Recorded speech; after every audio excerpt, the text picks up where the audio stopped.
This video is made possible by our sponsors, AJA. We'd like to thank AJA for all their support and tell you to go to aja.com for all your production and post-production needs. Hi, I'm Gordon Burkell from Filmmaker U. At Filmmaker U, we create courses for film professionals to deepen and diversify your existing skill set. You can learn more at filmmakeru.com, or of course follow us on Twitter at filmmaker_u.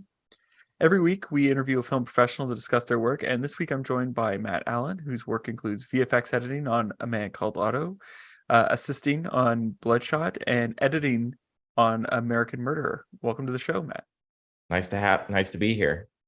Now, you got your start with the American cinema editor Eric Zumbrunnen Fellowship. Can you tell us about that? What was that? How did that come about for you?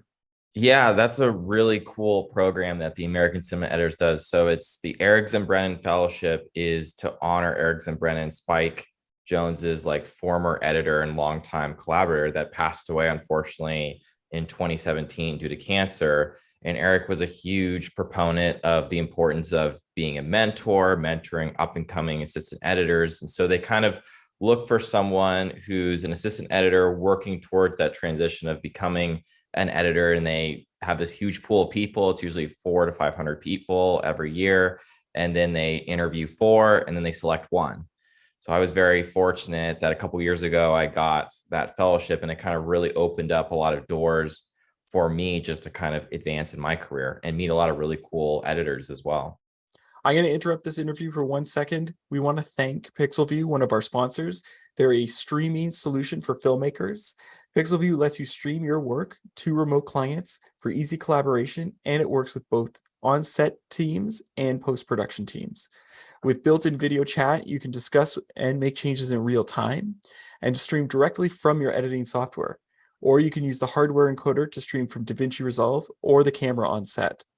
See the promo code and the link in the video description below. What were some of the things you learned from the editors during that you didn't know before? I think a big thing that was very cool about that fellowship is that I actually got it right as the pandemic started. So we went on lockdown in California, and then about 4 weeks later, they sent me an email and said, congratulations. And so it was a weird time where the world's on fire, but also this is a really amazing opportunity. And so what ended up happening is that a lot of people had more time on their hands. So normally you would go to places, you'd meet people for lunch, you'd kind of sit with people and watch them work, a variety of things, and they introduce you to a lot of people. And what was really cool about that program is that they would pair me up with people that they thought I would just get along with, that were similar sensibilities, similar career paths, similar background. And they would just kind of open up the Hollywood, black book of, editors and people that were in kind of Eric Zumbrunen's world. And it was very cool to have these one-on-one, because it was the pandemic, Zoom sessions where it was an hour, sometimes 2 hours, and people were very generous with their time in terms of the craft. But I think the big thing for me was how important collaboration is, and particularly the politics of editing. And a lot of people, I think, don't talk about that very much. And that was something a lot of really experienced editors were imparting onto me of how do you, handle things in the room? How do you be an advocate for your director, but also be listening to the producer's notes? And you're kind of that middle person between director and producer. And I was fortunate that I got that fellowship right as I was going into cutting my first feature film, American Murderer. And it was a very ambitious project by Matthew Gentile, a first-time film director. And I think because of the Eric Zumbrunnen Fellowship, also I had a really great mentor who's an Academy Award-nominated editor, Matt Chesse. Between those two things, I had great resources. I had editors who were willing to watch early cuts of the film, and the director was open to kind of letting me share it with them. And so it was a learning opportunity for me, but it was also making the movie better. Now, so you've touched on this in other interviews about the politics of the cutting room. What are some ways that you learned that you could manage the politics and sort of, I guess, walk through the minefield? I'm still always learning, but I think a big thing that I've heard from multiple editors is do what's best for the movie. You have to let your ego go, but what is best for the film? And also, I think going that extra mile whenever it's possible. I think what was really cool about American Murderer is that it was a movie that was very non-linear. So we knew we were going to have a lot of work to do in the edit. Like Matthew Gentile, the director, wrote this amazing script. He got this great cast. Our producers did a really good job of packaging it all together. But there still came a point where like, it's a non-linear story. We're going to do some maneuvering around of things. And one of the big instances of that was we'd gotten some notes from the producers about the ending, and Matthew and I realized that there was something about the ending of the movie, the back third of the movie, that wasn't quite working the way it was supposed to be working. And partly that was due to that the first 2/3 of the movie they were very non-linear. You would have flashbacks and you'd be going back in time. And then kind of once you got to the last third of the movie, it all became linear. And there was something about that didn't quite work. So we had to kind of investigate together. It wasn't necessarily scrambling it up too much, but we had to intercut things. And there were a couple things that we did move around, intercut things together so we could get to the finish line a little bit quicker. And so I think for me as an editor, it's about helping the director keep their vision intact of what they're trying to say, but also listen well to the producers of like, hey, might be working. Could we investigate this? How could we do this better? So you're kind of this go-between person. So it shouldn't feel like you're on one side or the other. It's like, I'm working towards the best movie and I'm trying to hear both sides well. And I've heard really experienced editors talk to me about just be on the side of the movie. Like that's what's going to get you to the finish line, and just be someone who's willing to try stuff. Don't shut down ideas in the room when a producer has an idea or a director has an idea, even if you think it's completely silly, it's not going to work, because sometimes it does. And then you look really, really silly when it works. And you're like, that would never work in a million years. And then it works, and it like is a huge solve for the film. So I think being a team player and putting your ego aside and trying to be someone who's honestly a servant leader, who's like, you're managing all these other departments, but you're also trying to take care of that stuff. So the directors and producers can be fully like creative and they can lean in as audience members. So I think it's your job to like helping visual effects move along, helping the sound team get what they need, helping the music composers, work with you as well. And that was one of the most fun things for me on American Murders. That was a very ambitious sonicScape movie. And we had a lot of music, especially for an independent film. We had lots of needle drops.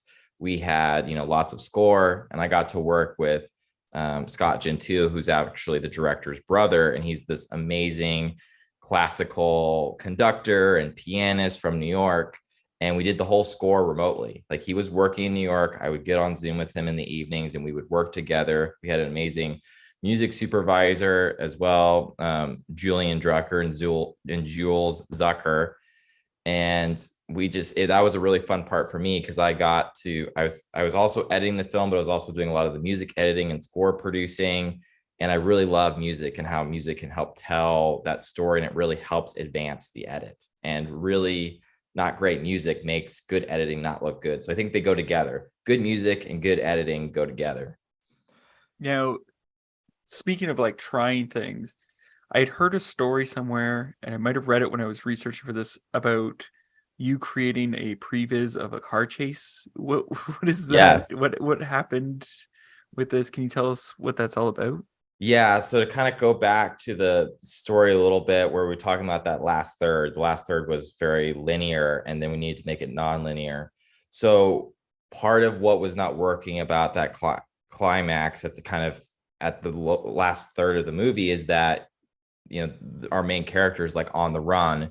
And so originally kind of how it was scripted is he disappears and then kind of gets caught really quickly. So it felt a little anticlimactic that like he's on the run and then almost immediately it's actually his brother, spoiler alert, gets caught. So this kind of thing happens really quickly and you don't have anything really satisfying building this up. So we're actually able to move another scene in there, kind of cause a flashback that was originally a linear spot, as well as I came up with this idea and I pitched it to the director I took stock shots, things ripped off of YouTube, just things that would be placeholders so people could kind of understand. Because I kind of at one time pitched the idea, and it's very hard to like just simply pitch an idea. If you can as an editor, you need to show it.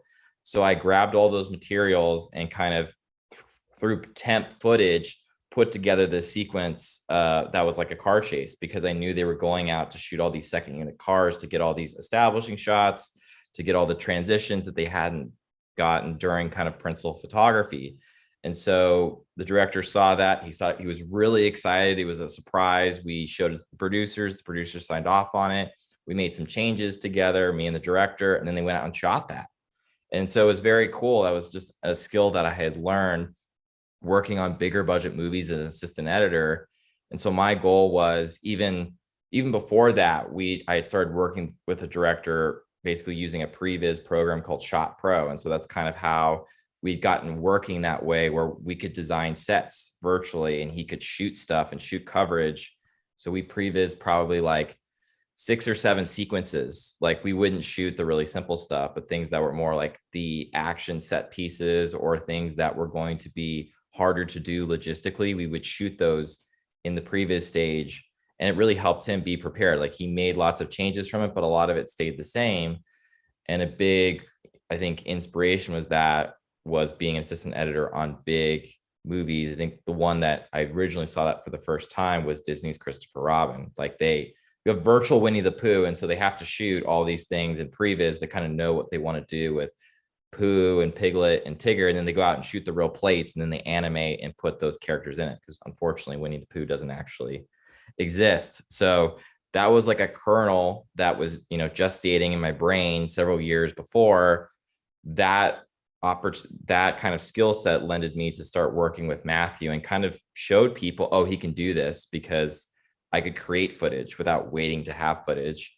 And then that led to, we were in the middle of the edit, and having that skill set, I could try things out and kind of create some footage as placeholder and then show it to a director, and then they could go shoot it for additional photography. So my big thing is like empowering independent filmmakers, because you're not going to have the budget level of like a Marvel movie where like this is very commonplace and they do this all the time. But like, if you could do this skill when you have like $5 million or $10 million or $20 million, when you like don't have that kind of money, even lower, even if it's a couple $1,000,000, I feel like that's game changing to a filmmaker, because now you can try things out. When you go on the day and you only have one day to be at this location, you can try a bunch of things out and know maybe what's going to work and not what's not going to work. And you can focus just purely on your actors as a director. So what would you say, was there like a particular scene or moment in the film that was difficult to come together, but you're really happy with how it ended up? I would say the opening was a tricky one too, because we wanted to kind of announce the film, and we discovered that there's a big needle drop at the beginning that kind of opens into the title sequence. And that was something we discovered that took a little bit of time, that wasn't initially there. So I think that was something that we had to discover, because we really wanted to announce this character and have a spike at the beginning of the film. But I think also kind of the back half of the movie too, where you're having to do all this intercutting. And I think of great editors like Joe Walker and Hank Corwin, who are masters of this intercutting film language, and watching stuff that they had done. I think it's hard to like compress things well, of like, what do you need? What do you not need? And I think kind of the back half of the movie, where you see the whole world kind of falling in on Jason, who's our main character, and you see what's happening with his brother, you see what's happening with his sister, you see like they're hiding things from the police are out to get them. I think all of that was originally just like scene after scene after scene after scene, but that wasn't quite working. So how do you fold that all together and kind of scramble it up in a way that makes sense, that's like smart, that the audience isn't going to get confused by, but it's keeping the momentum up of the film? So I think that's probably the part, at least for me, that I'm most proud of, that also the director worked really closely with me on, that we kind of landed the plane well, because he had this amazing movie and we had this great cast and this great script, and we just needed to do a couple things in the edit just to make it better. So I think that's probably the beginning of the film and the end of the film are probably the two things I'm most proud of. And was it originally, like in the script, did it have the jumping around, or was that something that you guys sort of worked on in post? So the jumping around was there for the first 2/3 of the film, like the flashbacks and various things that are out throughout the film. But once you got to the murder, where he actually commits the murder, kind of 2/3 of the way through the film, after that, every scene was linear after that moment in time. But we realized that wasn't working, and so we decided to kind of scramble that up and start the intercutting there. And so that was where a lot of the discovery happened too. And there were still some discoveries that happened in the first 2/3 where we did try things that were not necessarily the order of the script. And then we realized, oh, that order of the script is really working. So we knew that that wasn't an issue, but it was just about the things after the murder. Now you've cut your first feature. So what is your next step? Like where is there a particular sort of genre or director that you want to work with, or what do you think is going to be next for you? I think something that's been really great is that I went to school at AFI, and that's how I met the director, Matthew Gentile. And so I always love working with directors from AFI, or even someone who has that kind of formal film school training. Not that they have to have that, but there was something really great about working with Matthew because we had gone through the same experience. We didn't go through school at the same time, but there was a lot of shorthand, and I think also appreciation of what each other's crafts were. So, I mean, I even think of a great filmmaker recently, John Patton Ford, who did Emily the Criminal, which I think is an awesome movie. And he's also an AFI alum. Like, that would be someone I would love to work with. So I think for me, it's like seeking out more opportunities. I'd love to work with other AFI filmmakers, but just more independent filmmakers that are new voices. First time directors are very exciting for me. So a lot of it is, do they have a short film, or do they have a feature, but they need to try something? And I think what is a cool thing for me is having this pre-vis skill. That's something that's usually done on high budget movies. It's almost a fun thing now that I can say, hey, do you want to try working together without your movie being shot yet? And that was something that was very important on American Murder, where Matthew and I were friends, but we hadn't really worked together before. He had other people cut his shorts and his other kind of commercials and various other projects he had done. I had never cut with him before, but because he could sit in a room with me for like 2 or 3 weeks before he actually went out and shot, he felt very comfortable with me taking on the footage and the responsibility. And he'd also spent all this time with me where he's kind of downloading his vision to me, because we're sitting on this virtual pre-vis stage in my apartment in Los Feliz. So I feel like that's a fun thing for me, is to find other filmmakers like that want to try it out, and they can basically try before they buy, which I think is kind of a cool thing that other departments kind of get to do. Like, as a cinematographer, you can shot list together, you can go out with like a camera and maybe shoot some trial footage, and a production designer can draw things, so can a costume designer. But I felt like as an editor, it's like, what can you do before the film is shot to show you can get the job before you have all these major big credits and you've won all these big awards? And that for me is kind of the interesting skill I can offer to a filmmaker who's trying to decide, do I want to hire myself or not? Now you said that independent films sort of excite you. What is it about them that or I guess and also first time directors, what is it that excites you about them? I think it's fun to partner alongside with someone who has all this talent, but maybe they haven't gone through the process before, or they only have gone through the process like 1 or 2 times. Because of my VFX editing and assistant editing and kind of all these experiences I had before, I even worked as like an assistant at a studio before in the summer. I worked at CBS Films for a bit. I've kind of been through the process quite a few times. And so it's fun to kind of shepherd people along. Like, it's their vision, it's like their kind of baby, but you kind of get to partner along and kind of maybe tackle some of the things that they don't know about, or at least give them a heads up of like, oh, we're at this part of the process and this is how this kind of goes. And you're able to partner alongside with them and give them the tools to be successful and to see that vision through. And so I think that's super fun. And also, as an editor, I feel like I learned so much from the director, and these new, unique, independent voices are fun for me because I get to learn. Like, I feel as an editor, I get to learn about what their experiences are, what kind of their things that they're interested in, like why they're telling this story. And so when you work with someone who hasn't made a lot of films, there, that spark and that fire is there to make the film. And it's usually very deeply personal, particularly the first couple of films. And so I think that's really fun to partner along with someone and have that very intimate filmmaking experience. Now, I have one last question for you. What would you say is your favorite guilty pleasure film or TV show to watch? Well, I'm trying to pick one show, but I will say I'll do a plug. I love Turner Classic Movies. So that's usually, I know that's not one particular one, but what's usually on after I finish cutting throughout the day, or Turner Classic Movies film festivals coming up here in April in Los Angeles. But like I love classic films. Like that's usually what my guilty pleasure is what I want to turn on.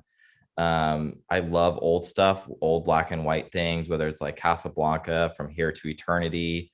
The old Hollywood classics are something that I always thoroughly enjoy, and honestly, film noir. So actually, if you want to get specific, Eddie Muller on Saturday nights, normally on TCM, has a film noir alley, and I usually watch almost every Saturday night if there's not something else I'm doing. So film noir on TCM on Saturday nights is my guilty pleasure. Well, thank you so much for letting me interview you today. Thank you so much too. Thanks. And that's it for this week, everyone. Make sure to check us out at filmmakeru.com, or of course on Twitter at filmmaker_u. I'm Gordon Burkell. Thanks for watching. This video is made possible by our sponsors, AJA. We'd like to thank AJA for all their support and tell you to go to aja.com for all your production and post-production needs.